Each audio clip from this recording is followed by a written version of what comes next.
अगर आपने अभी तक इस प्लेलिस्ट को एक्सेस नहीं किया तो प्लीज जाकर कर लीजिए, क्योंकि इसमें बहुत सारा इंपॉर्टेंट कंटेंट आने वाला है। जो चीज आपको हजारों में मिलती है, हजारों के फीस में मिलती है, वो आपको यहाँ पर फ्री में मिलने वाली है।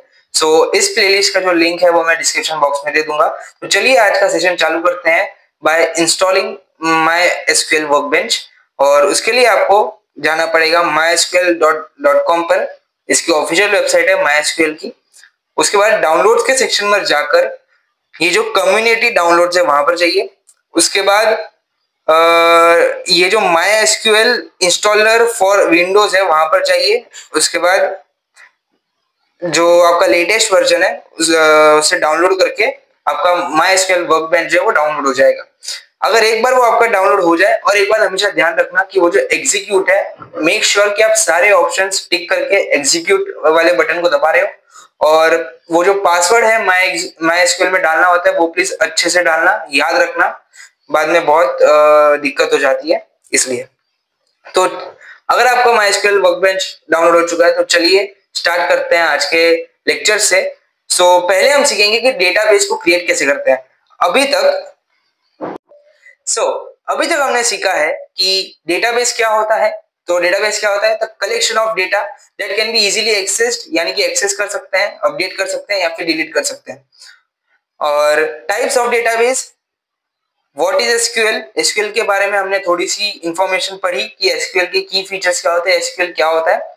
और आज से अभी से हम लोग स्टार्ट करने वाले हैं कि डेटाबेस को क्रिएट कैसे करते हैं, यानी कि हमारा फर्स्ट कोड MySQL वर्कबेंच पे, यानी कि एसक्यूएल का हमारा फर्स्ट कोड होगा एक डेटाबेस को क्रिएट करना।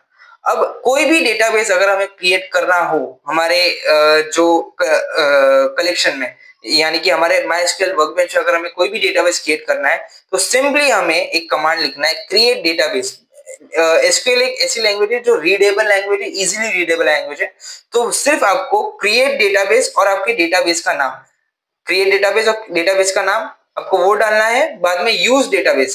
क्योंकि कभी कभार आप बहुत सारे डेटाबेस क्रिएट कर देते हो, तो आपको कौन सा यूज करना है आपको स्पेसिफाई करना है। कि अगर आपने कॉलेज का डेटाबेस बनाया है तो आपको कॉलेज का डेटाबेस यूज करना है। पहले 3 लाइंस आपके डेटाबेस क्रिएशन में चली गई, जैसे कि पहला डेटाबेस आपका कॉलेज, बाद में कंपनी, बाद में एम्प्लॉइज। तो आपको तीनों में से कौन सा डेटाबेस अभी यूज करना है, तो उसके लिए आपको ये यूज वाला कमांड यूज करना पड़ेगा। तो चलिए प्रैक्टिकली एक बार करके देखते हैं। ये रहा MySQL का इंटरफेस, आपको ऐसे दिख रहा होगा। तो आपको लोकल इंस्टेंस पर क्लिक करना है और अपना यहाँ पर जो पासवर्ड है वो डालना है।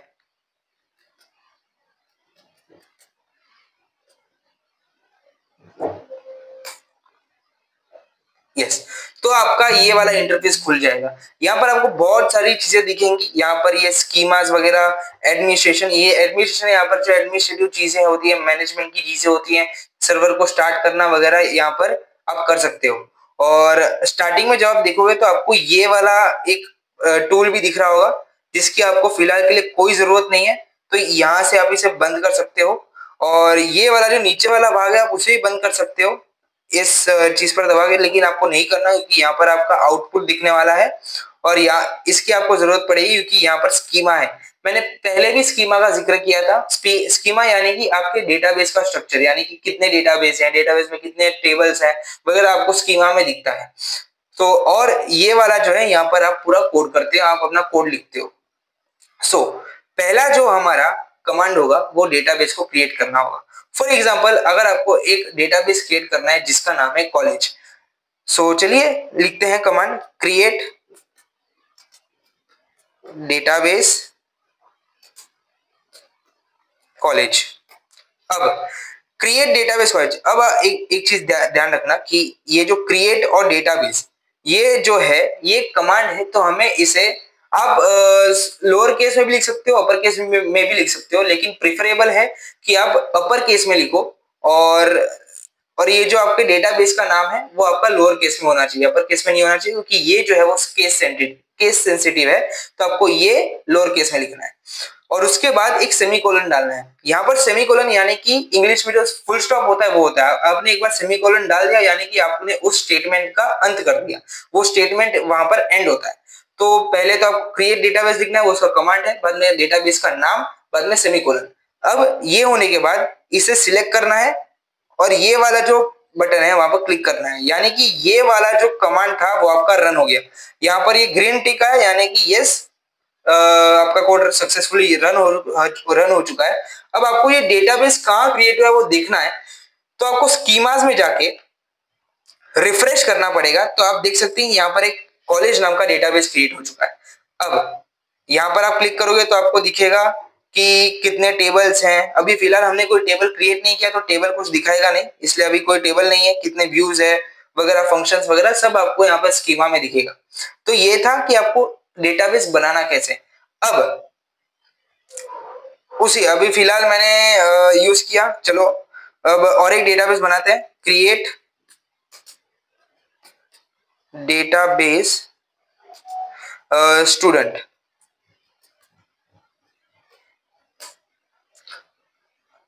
और अब इस लाइन को रन करना है। आप डायरेक्टली पूरा कोड भी रन कर सकते हो इस बटन की मदद से, लेकिन अगर आपने पूरा कोड रन किया तो ये कॉलेज वाला जो लाइन है अब वो वापस रन होगा और बाद में आपको एरर दिखाएगा।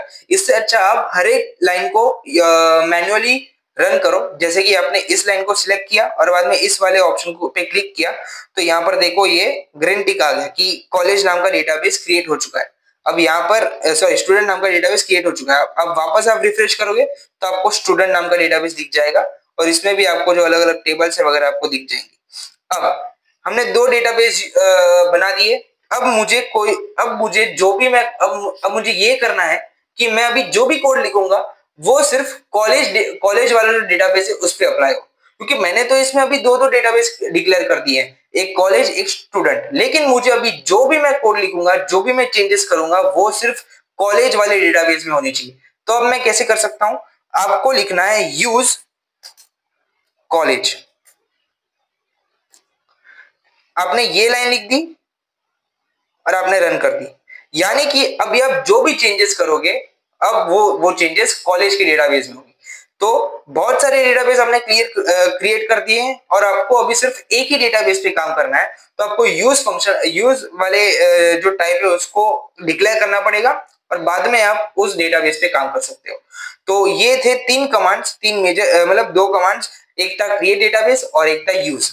अब डेटाबेस क्रिएट करना सीख गए, डेटाबेस सिलेक्ट करना सीख गए, अब डेटाबेस को डिलीट कैसे करते हैं वो सीखेंगे।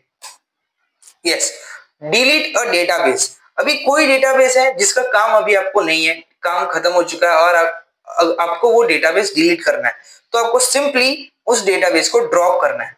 ड्रॉप डेटाबेस और डेटाबेस का नाम। तो चलिए इसे भी एग्जीक्यूट कर देते हैं और आपको सारे डेटाबेस अपने जो आपका जो कलेक्शन है उसमें आपको सारे डेटाबेसेस देखने हैं कि कितने डेटाबेस है उनके नाम के साथ। तो आपको डायरेक्टली एक कमांड यूज करना है, शो डेटाबेस। तो चलिए जाते हैं कोड। तो मैं ये लाइन फिलहाल के लिए हटा दे रहा हूं। पहले हम रन करते हैं शो डेटाबेस। ये मैं ये भी हटा देता हूं। Direct show database.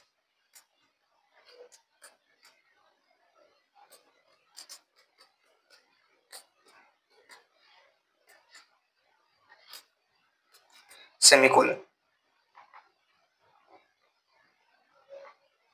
अब मैंने ये रन किया तो देखो एक तो कॉलेज है, एक स्टूडेंट है और बाकी ये information schema, MySQL, performance schema और सिस, ये सारे जो डेटाबेसेस हैं वो MySQL वर्कबेंच के खुद के डेटाबेसेस हैं जिससे वो यूज करके हमारे डेटाबेसेस बनाता है।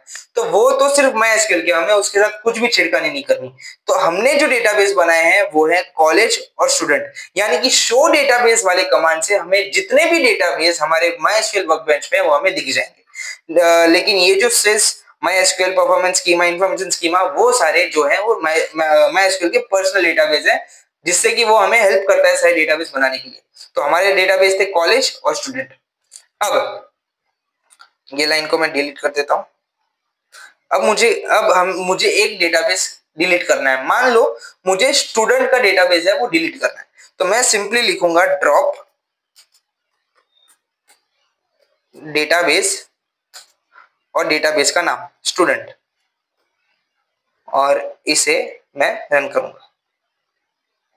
देखो ड्रॉप डेटाबेस स्टूडेंट रन हो गया, इधर ग्रीन टिक आ गया और यहां से इस स्कीमा में स्टूडेंट का डेटाबेस डिलीट हो गया। तो शायद से मैं क्लियर हूं कि अगर आपको कोई डेटाबेस क्रिएट करना है तो सिंपली आपको कमांड लिखना है क्रिएट डेटाबेस और डेटाबेस का नाम। आपको कोई डेटाबेस डिलीट करना है तो ड्रॉप डेटाबेस और डेटाबेस का नाम। कोई डेटाबेस आपको चाहिए कि सारे डेटाबेस एक साथ ही आपको शो हो जाए तो शो डेटाबेस, तो आपको सारे डेटाबेस एक साथ शो हो जाएंगे। अब थोड़ा सा आगे बढ़ते हैं और क्वेरीज लर्न करते हैं, यानी कि सीखते हैं डेटाबेस में डेटाबेस रिलेटेड क्वेरीज क्या होती है।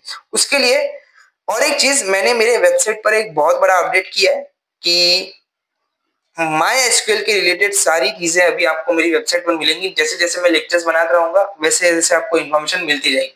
जैसे कि ये पहले तो मैं होम पेज पे जाता हूं।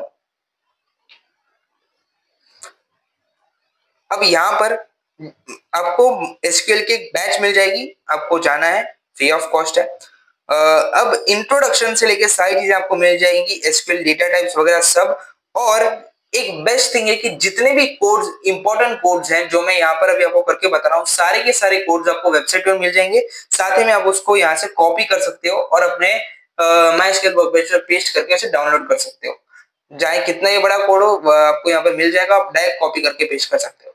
तो मैं जो अभी बात कर रहा था वो था डेटाबेस रिलेटेड क्वेरीज। यानी कि अगर समझिए कि थोड़े दिनों पहले आपने एक डेटाबेस बनाया था कॉलेज नाम का। अब थोड़े दिन हो गए, अभी आपको याद नहीं कि आपने वो कॉलेज नाम का डेटाबेस बनाया है कि नहीं बनाया, इसलिए आप वापस कमांड लिखते हो कि क्रिएट डेटाबेस कॉलेज, और बाद में आपको एरर दिखा रहा है कि नहीं बन रहा। अब आप क्या करोगे? आपको कंफर्मेशन भी नहीं है कि पहले बनाया कि नहीं बनाया। अभी आपको लगा कि यार कुछ और मिस्टेक होगी, तो आप कंफ्यूज हो जाओगे। अब उस कंफ्यूजन को अवॉइड करने के लिए अब आप लिखोगे create database if not exist और वो डेटाबेस का नाम। फॉर एग्जाम्पल अगर मैं आपको बताऊं, पहले तो मैं, हाँ फॉर एग्जाम्पल मैं अभी यहां पर लिखता हूं क्रिएट डेटाबेस कॉलेज, जो मैंने पहले ही बनाया है, आपको दिख रहा होगा स्कीमा में, जो मैंने पहले ही बनाया है, इसे मैं अभी रन कर रहा हूं। तो देखो यहां पर एरर दिखा रहा है, cross create database, can't create database college. अब क्योंकि यहां पर स्कीमा है इसलिए आपको दिख रहा है।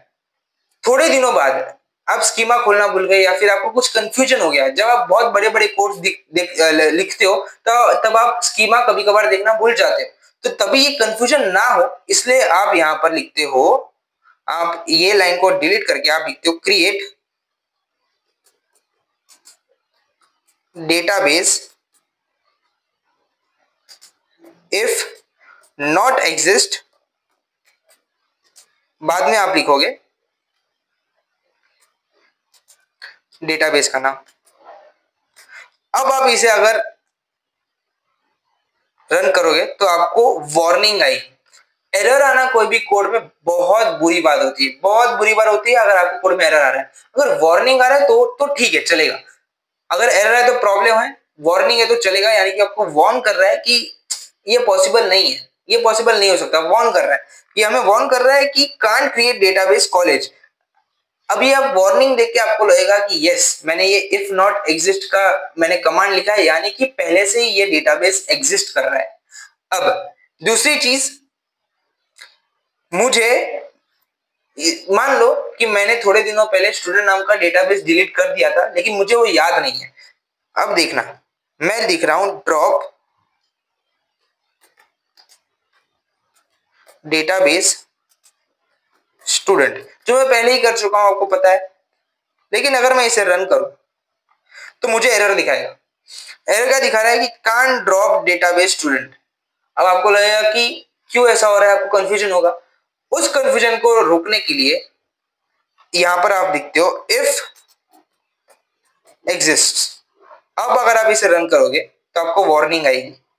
देखो वार्निंग आई कि कांट ड्रॉप डेटाबेस। अब आपको लगेगा कि यस, कि पहले ही मैं कर चुका हूं इसलिए वार्निंग आ रही है। एरर और वार्निंग में फर्क होता है। एरर आना बहुत बुरी चीज होती है, वार्निंग आई तो चलेगा, आपको आप उसे इंप्रूव कर सकते हो। तो और एक चीज मैं आपको बताना चाहूंगा कि डेटा टाइप्स क्या होता है। डेटा टाइप्स क्या होता है वो आपको नेक्स्ट लेक्चर में पता चल जाएगा। नेक्स्ट लेक्चर में आपको मैं सिखाऊंगा कि टेबल्स कैसे बनाने। अभी तक हमने सीखा कि डेटाबेस क्या होता है, डेटाबेस कितने टाइप्स के होते हैं, एसक्यूएल क्या होता है, और डेटाबेस को क्रिएट कैसे करते हैं, डेटाबेस को ड्रॉप कैसे करते हैं, डेटाबेस रिलेटेड क्वेरीज क्या होती हैं, और हमें सारे डेटाबेस देखने हैं तो हमें क्या कमांड यूज करना चाहिए। हमने सारे प्रैक्टिकली अप्लाई किए और साथ में अपने पास नोट्स भी है।